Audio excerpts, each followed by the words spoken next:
नमस्कार दोस्तों, भक्ति शक्ति समर्पण चैनल में आपका स्वागत है। मैं आपकी दोस्त ममता पाल। उम्मीद करती हूँ आप सब बहुत अच्छे होंगे और मैं भी बहुत अच्छी हूँ। दोस्तों, आज का हमारा टॉपिक है कि हम हनुमान चालीसा का पाठ कैसे करें। बहुत सारे लोग हैं जो मेरे से ये क्वेश्चन करते हैं कि दी हम हनुमान चालीसा का पाठ कैसे करें, इसकी प्रॉपर विधि क्या है, इसका विधान क्या है, प्लीज़ आप हमें बताइए।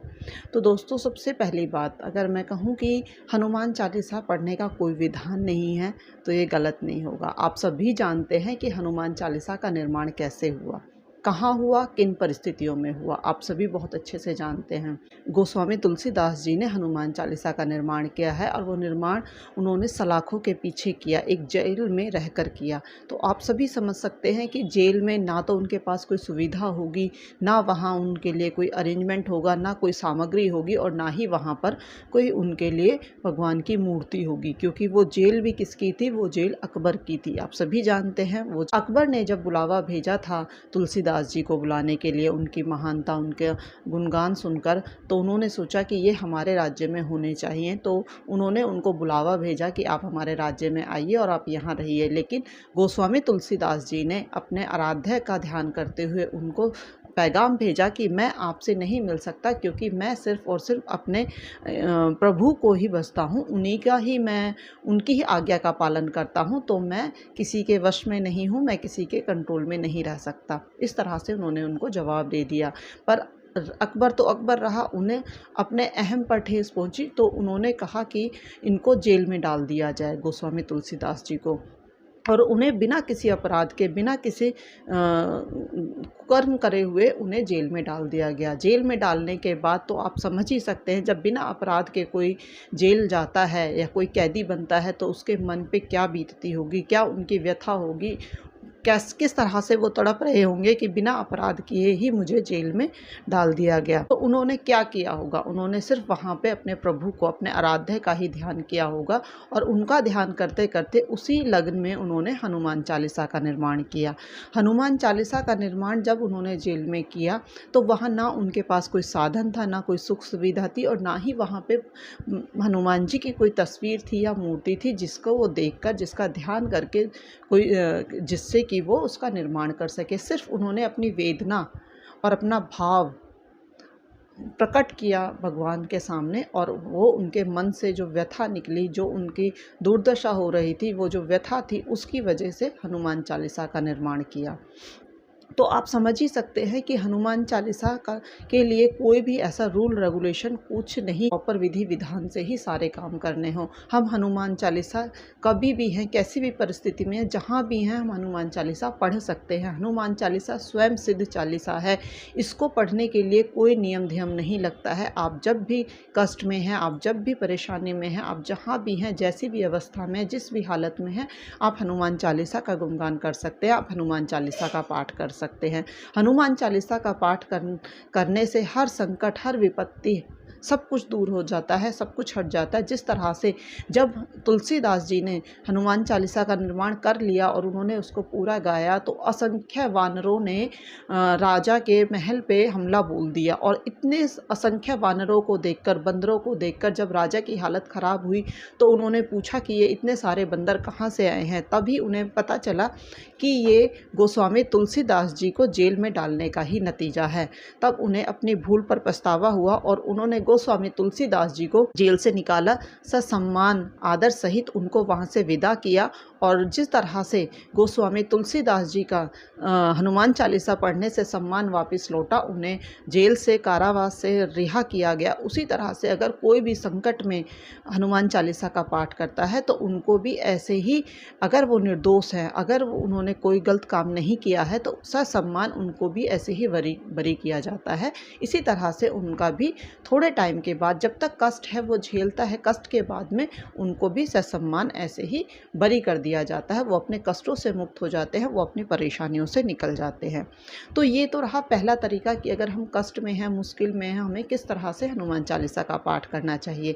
हनुमान चालीसा का पाठ भाव रहित करने से कोई फ़ायदा नहीं होता है, भाव सहित ही आपको हनुमान चालीसा का पाठ करना है। अगर आपका भाव ही नहीं होगा तो कुछ नहीं हो सकता, फिर बेकार है, फिर आप मत कीजिए। चाहिए। और दोस्तों, अगर अभी तक आप यहाँ तक आ चुके हैं, आपने इतनी वीडियो देख चुके हैं, तो लाइक करने का हक बनता है। उस लाइक को मैं डिज़र्व करती हूँ, तो आप प्लीज़ पहले वीडियो को लाइक कर दीजिए। और अगर अभी तक आपने चैनल को सब्सक्राइब नहीं किया है तो आप चैनल को सब्सक्राइब भी कर लीजिए। और वीडियो अगर अच्छी लगती है तो शेयर भी ज़रूर कीजिएगा, क्योंकि आपके साथ साथ में किसी और का भी भला अगर हो जाता है तो वो सबसे ज़्यादा पुण्य हमें उसी से मिलता है। प्रभु श्री राम प्रसन्न होते हैं, बालाजी महाराज प्रसन्न होते हैं। जो दूसरों की सहायता करता है, दूसरों की हेल्प करता है, तो उनसे प्रभु बहुत ज़्यादा कृपावान होते हैं। तो प्लीज़ लाइक और कमेंट ज़रूर कीजिएगा। अब हम आते हैं दूसरे पॉइंट पे। दूसरा पॉइंट, अगर हम बैठकर चालीसा का पाठ कर रहे हैं, बैठ के मीन्स आप अपने घर के मंदिर में बैठ के चालीसा का पाठ कर रहे हैं, या आप कहीं भी मंदिर में बैठ के आप चालीसा का पाठ कर रहे हैं, आपके पास बहुत ज़्यादा टाइम नहीं है, ना ही कोई सामग्री है, तो आप किस तरह से चालीसा का पाठ करेंगे? आप चालीसा का पाठ आप बैठ जाइए, शांति से बैठ जाइए। आपको बुक से पाठ करना है। अगर आपके पास बुक है, आप बुक रखेंगे अपने सामने और बहुत ही भाव से, प्यार से, श्रद्धा से आप पाठ करेंगे। आप कितने भी पाठ कर सकते हैं, जितना आपके पास टाइम है आप उतने पाठ करेंगे और प्रभु को दिल से प्रणाम करेंगे, धन्यवाद करेंगे। और अगर आपसे पढ़ने में कोई भूल चूक हो गई है तो आप उसके लिए क्षमा प्रार्थना करेंगे और आप अपना काम में लग सकते हैं। ये रहा दूसरा तरीका। एक और तरीका है दोस्तों, जो सबसे ज़्यादा आजकल प्रचलन में है, कि संकल्प लेकर हनुमान चालीसा का पाठ करना, मतलब कि अनुष्ठान की तरह से हमें चालीसा का पाठ करना। जो संकल्पित पाठ होते हैं उसको हमें थोड़े नियम फॉलो करने होते हैं, वो विधि विधान से हमें फॉलो करना होता है। उसमें थोड़े से, लेकिन बहुत सारे आपको ऐसे विधान, ऐसे वीडियोस मिल जाएंगे जिसमें कि आपको पूर्ण सामग्री बताई गई है कि क्या सामग्री होनी चाहिए, किस तरह से दिनचर्या होनी चाहिए, किस तरह से क्या होना चाहिए। तो देखो, जो सामर्थ्यवान है, जिसके पास सब चीज़ सामर्थ्यवान है, वो हर सामग्री और हर चीज़ अवेलेबल हो सकती है उन्हें, वो उस तरीके से कर सकते हैं। लेकिन आज का जो मैं वीडियो बना रही हूँ, ये सिर्फ उन लोगों के लिए है जिनके पास कोई भी सामग्री नहीं है। क्या उनका हक नहीं है चालीसा पाठ करने का? क्या वो अनुष्ठान नहीं कर सकते? लेकिन सिर्फ वो इसी वजह से नहीं कर पाते हैं कि उनके पास सामग्री नहीं है। लेकिन दोस्तों, आज मैं वो तरीका बताऊंगी जिस तरीके से आप बिना किसी सामग्री के भी आप हनुमान चालीसा का अनुष्ठान कर सकते हैं। उसमें सबसे पहले आपको क्या चाहिएगा? कुछ नहीं चाहिए, आपको सिर्फ अपने को संयमित रखना होगा। जितने दिन का आप अनुष्ठान करेंगे, जितने दिन का आप संकल्प लेंगे, उतने दिन आपको संयमित रहना होगा, उतने दिन आपको ब्रह्मचर्य का पालन करना होगा, आपको सात्विक भोजन करना होगा, आपको किसी से लड़ाई झगड़ा नहीं करना है और ना ही किसी से वाद विवाद में उलझना है, झूठ नहीं बोलना है, कपट नहीं करना है। और अपनी नीयत को साफ रखते हुए, बहन बेटी को अच्छी नज़र से देखते हुए आप अपने ये अनुष्ठान पूरा कर सकते हैं। सामग्री कुछ नहीं चाहिए, क्योंकि ये वीडियो सिर्फ उन्हीं के लिए है कि जिनके पास अभावग्रस्त हैं वो, तो उनके लिए। अगर के पास हनुमान चालीसा की बुक होनी चाहिए।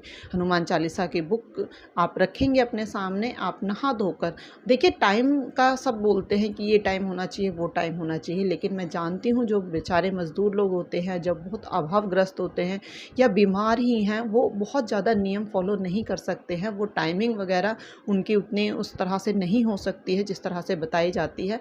तो मैं इसमें कहूँगी, सिर्फ आप एक राहु काल का टाइम हटाकर बाकी किसी भी टाइम पर आप अनुष्ठान कर सकते हैं। लेकिन अनुष्ठान का एक नियम ये बहुत पक्का आपको रखना है कि जिस समय आप एक दिन पाठ करेंगे, उसी समय आपको रेगुलर उसी टाइम पर आपको पाठ करना होगा। आगे क्या करना होगा कि आपको जो भी आपने टाइम अपना फिक्स किया है, तो वही टाइम पर आपको नहा धो के साफ़ सुथरे कपड़े पहनने हैं।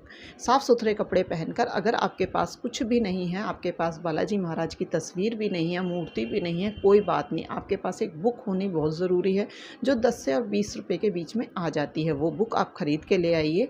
आप उसी के अंदर आपको तस्वीर मिल जाएगी बालाजी महाराज की। आप उनको प्रणाम करेंगे, आप एक आसन बिछाएंगे। अगर आपके पास प्रॉपर पूजा वाला आसन नहीं है तो आप कोई भी चादर या बेडशीट को फोल्ड करके उसको आप आसन बना सकते हैं। उसको बिछाइए, उस पर बैठिए, आप प्रभु का ध्यान कीजिए, पुस्तक में ही नमन कीजिए प्रभु को, वहाँ पे तिलक कीजिए। तिलक के लिए अगर कुछ नहीं है तो आप सिंदूर या फिर जो हल्दी होती है, हल्दी से भी आप तिलक कर सकते हैं। बाकी जो भी सामग्री है आप भावपूर्ण श्रद्धा से उनको अर्पित कर सकते हैं। आप मन में उन चीज़ों का भाव लाइए उनका, और इस तरह से अर्पण कीजिए कि आप प्रभु को वो सामग्री अर्पण कर रहे हैं साक्षात, लेकिन आप भाव से ही वो अर्पण करेंगे। फूल हो गया, जो भी चीज़ हो गया, वो आप सब कुछ आप भाव से उनको अर्पण करेंगे। उसके बाद आपके पास एक लोटा जल होना चाहिए। जल तो सभी के घर में होता है, पात्र आप कोई भी रख सकते हैं। अगर लोटा है तो लोटा रख सकते हैं, ग्लास है, कटोरी है, जो भी आपके पास बर्तन है, उस बर्तन में आप पानी भर के रखेंगे, साफ सुथरा पानी भर के रखेंगे।